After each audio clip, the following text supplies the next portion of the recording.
अगर कोई आपसे कहे कि अफगानिस्तान माउथ वाटरिंग कुजीन की वजह से भी जाना जाता है तो इसमें कोई शक नहीं है। तो आज एक दफ़ा फिर अफगानिस्तान गए बिना बना लेते हैं अफगानी रेसिपी जो कि रेस्टोरेंट्स में मिलती है अफगानी कीमा कढ़ाई के नाम से। टिप्स एंड ट्रिक्स को फॉलो करने के लिए रेसिपी को एंड तक ज़रूर देखिएगा। तो रेसिपी को स्टार्ट कर लेते हैं। इस रेसिपी को बनाने के लिए सबसे पहले मैं एक पैन में ऐड करूंगी ऑयल और उसमें ऐड कर लेंगे प्याज। यहाँ एक बात बता दूं कि ओरिजिनल अफगानी स्टाइल में प्याज नहीं डलते, लेकिन पाकिस्तानी स्टाइल में लोग जायके के लिए डाल देते हैं। सिर्फ 1 मिनट सॉफ्ट करेंगे, गोल्डन नहीं करना, क्योंकि अफगानी कीमा में प्याज का कलर नहीं आना चाहिए। लोग कहते हैं अफगानी कीमा में प्याज नहीं डालती, पर अपनी कढ़ाई अपने रूल, बस ज़्यादा लाल नहीं करना वरना टेस्ट चेंज हो जाएगा। बट अगर प्याज ज़्यादा ब्राउन हो गए हैं तो डोंट वरी, दही से बैलेंस हो जाएंगे। अफगानियों का असली रूल ये है कि लेस इज़ मोर, पर आज हम थोड़ा रॉयल ट्विस्ट दे रहे हैं। तो साबुत हरी मिर्च फ्लेवर के लिए, धनिया स्टेम्स खुशबू के लिए और काजू, क्योंकि ज़िंदगी में थोड़ी सी रिचनेस बुरी नहीं होती। अफगानी कीमा का असली रूल है सिंपल रखना, पर आज हम अपना एक सीक्रेट बेस बना रहे हैं। ये प्याज, मिर्च, धनिया स्टेम और काजू का पेस्ट एंड में डालेंगे। इससे ग्रेवी रिच होगी और फ्लेवर 2x हो जाएगा। प्रो टिप सिर्फ आपके लिए। कढ़ाई में मैं ऐड करूंगी कुकिंग ऑयल, और ऑयल जैसे ही गर्म होगा तो उसमें मैं ऐड करूंगी कुछ खड़े मसाले। मैं ऐड करूंगी एक दालचीनी का टुकड़ा, 3-4 लौंग, 2 से 3 सब्ज़ इलायची और 1 तेज़पात। ये ऑयल को फ्रेग्रेंट कर देंगे। आप चाहें तो इन मसालों को बाद में निकाल भी सकते हैं, फ्लेवर तो रहेगा ही। अक्सर ही लोग कहते हैं कि कीमा में बोन का क्या काम है, लेकिन असल में यही जो बोन है उसका टुकड़ा ऑयल में फ्राई करने से पूरा फ्लेवर निकल कर आता है। इसे कहते हैं बोन का तड़का। रेस्टोरेंट सीक्रेट है, ये एंड में निकाल देंगे, फ्लेवर रहेगा यहीं पे। हाई फ्लेम पे 2 से 3 मिनट के लिए फ्राई करेंगे, जब तक बोन पे लगा हुआ गोश्त ब्राउन ना हो जाए। अच्छा, बोन को ऐड करने का फ़ायदा ये होगा कि जो कोलेजन निकलेगा उससे ग्रेवी नेचुरली थिक और रिच हो जाएगी। काजू पेस्ट की भी ज़रूरत कम ही पड़ेगी। अच्छा, यहाँ पे एक बात बता दूँ कि बोन को निकालेंगे नहीं, क्योंकि कीमा इसी के साथ भुनेंगे।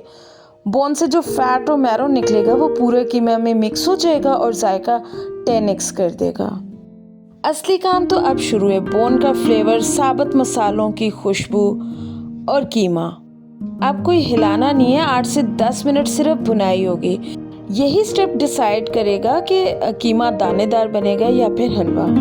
कीमा सिर्फ कीमा नहीं होता, अदरक लहसुन के बगैर तो ये बेजान है। 2 चम्मच अदरक लहसुन का पेस्ट ऐड करेंगे और अब होगी असली भुनाई। इसकी खुशबू ही बता देगी कि बात बन रही है। जब कीमा की भुनाई करनी है तो फ़ोन को तो बिल्कुल नहीं उठाना। 1 मिनट भी छोड़ दिया तो कीमा नीचे लग जाएगा और सारी बोन वाली मेहनत तो ज़ाया।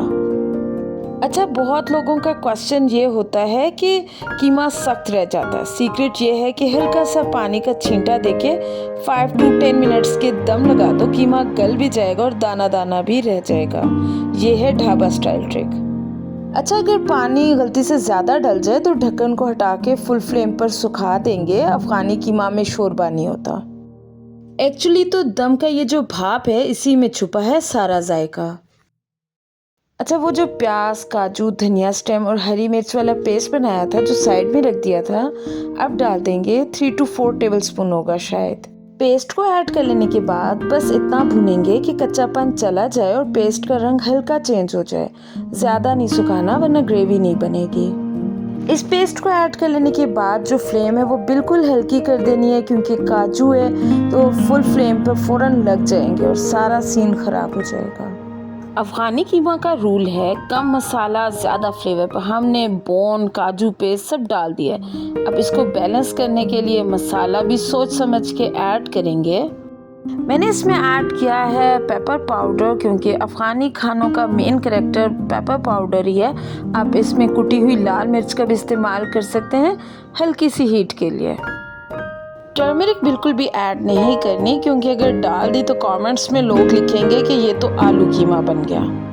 मसालों को ऐड कर लेने के बाद बस 1 मिनट के लिए भून लेंगे। इतना भूनना है कि जो मसालों की रॉनेस है वो ख़त्म हो जाए और ऑयल थोड़ा सा सेपरेट हो जाए।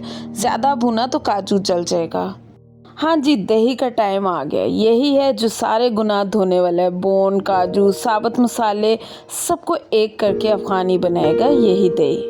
अफ़गानी कीमा का असली क्रीमीनेस मक्खन से नहीं बल्कि दही से आता है। पर इसको डालने का भी एक तरीका है। सीधा डाल दिया तो फट जाएगा और सारे व्यूज़ डिसलाइक में बदल जाएंगे। पहले फेंटना है फिर प्यार से डालना है। अच्छा, सबसे ज़रूरी स्टेप ये है कि दही को ऐड कर लेने के बाद फ्लेम बिल्कुल स्लो होनी चाहिए, क्योंकि अगर हाई फ्लेम कर देंगे दही फट जाएगा और इक्वल्स आपकी जो रेसिपी है वो बिल्कुल ख़राब हो जाएगी। अफ़गानी कीमा में लाल मिर्च का जोर नहीं होता, हरी मिर्च का पंच होता है। स्लिट वाली मिर्चें मैंने ऐड की हैं, ज़्यादा तेज़ भी नहीं, ज़्यादा फीकी भी नहीं, बस इतनी कि हर बाइट में एक टेस्ट आना चाहिए। अच्छा, दही को ऐड कर लेने के बाद दही अगर फट जाए तो टेंशन नहीं लेनी। अगर कोई पूछे रेसिपी का नाम तो बोल देना ग्रेनुलर अफ़गानी कीमा है, न्यू ट्रेंड है बिल्कुल। 1 टीस्पून बेसन डाल के ठीक कर लेंगे, किसी को पता भी नहीं चलेगा कि दही फट गया था। कीमा की भुनाई हो चुकी है, ऑलमोस्ट कीमा पक चुका है, ऑयल सेपरेट हो चुका है, खुशबू आने लगी है। तो इस पॉइंट पे मैं ऐड कर लूँगी क्रीम। यहाँ पे एक बात बता दूँ कि अगर आप डेयरी क्रीम का इस्तेमाल कर रहे हैं तो 2 to 3 टेबलस्पून, अगर आपके पास मैक्सिमम डेयरी क्रीम है तो उसमें 1 टेबलस्पून दूध को ऐड कर लेंगे और थोड़ा सा पतला करके वो ऐड करेंगे। लेकिन अगर आप मेरी तरह टेट्रा पैक वाली क्रीम का इस्तेमाल कर रहे हैं तो वो डायरेक्ट ही यूज़ कर लेंगे। क्रीम को ऐड करते हुए फ्लेम हमेशा ऑफ कर देंगे, क्योंकि अगर आप हाई फ्लेम पर क्रीम ऐड करेंगे तो क्रीम फट जाएगी और दानेदार हो जाएगी। अब ऐड करूंगी फाइनल डस्टिंग, यानी कि मेथी का अरोमा, धनिया की खुशबू, अदरक का जिंक और गरम मसाला का पंच। इसे कहते हैं फ्लेवर का एटम बॉम्ब। यहाँ एक बात बता दूं कि मेथी पाउडर 1/2 टीस्पून से एक दाना भी ज़्यादा नहीं, क्योंकि ये काजू क्रीम की मिठास के साथ मिलकर कीमा को बहुत कड़वा कर देगा। एक और बात कि अगर आप गरम मसाला पहले भी ऐड कर चुके हैं तो सिर्फ 1 चुटकी आप गरम मसाला की ऐड करेंगे, क्योंकि अगर ज़रा सा ज़्यादा गरम मसाला ऐड किया तो अफ़गानी काजू बोन का जो टेस्ट है वो सारा मर जाएगा। अगर आपका दिल कर रहा है कि गेस्ट का दिमाग घुमा दें तो स्मोकी तड़का ज़रूर लगाएंगे, क्योंकि इसको खाने के बाद लोग ये नहीं बोलेंगे कि ये रेस्टोरेंट से मंगवाया है, बल्कि बोलेंगे कि डायरेक्ट जन्नत से मंगवाया है। जब भी धुआं का दम देना है तो कोयला अच्छे से जला हुआ होना चाहिए, क्योंकि कच्चे कोयला डाला तो कार्बन वाला टेस्ट आ जाएगा और पूरा कीमा कचरा हो जाएगा। 2 मिनट से 1 सेकंड भी ज़्यादा हो गया तो मेथी, क्रीम, कोयला, कीमा का जो टेस्ट है, फ्लेवर है, उसको जहर बना देंगे, कड़वा कर देंगे। ले भी आखिरकार बोन से लेकर कोयला तक पूरा किचन खाली कर दिया और अब तो प्लेटिंग बन दिया, वरना इतनी मेहनत का सबूत कैसे मिलेगा। कीमा को मैं गार्निश करूंगी अनियन रिंग्स के साथ। एक्चुअली तो ये एक साइंस है, कीमा में जो हैवीनेस काजू और क्रीम की है उसको कट करेगा और हर बाइट को बैलेंस करेगा। इस कीमा को बनाने के बाद राशन ख़त्म, गैस ख़त्म, कीमा ख़त्म, मेरा काम ख़त्म। अब तुम्हारा काम शुरू। लाइक करो और भागो, मिलते हैं अगली वीडियो में।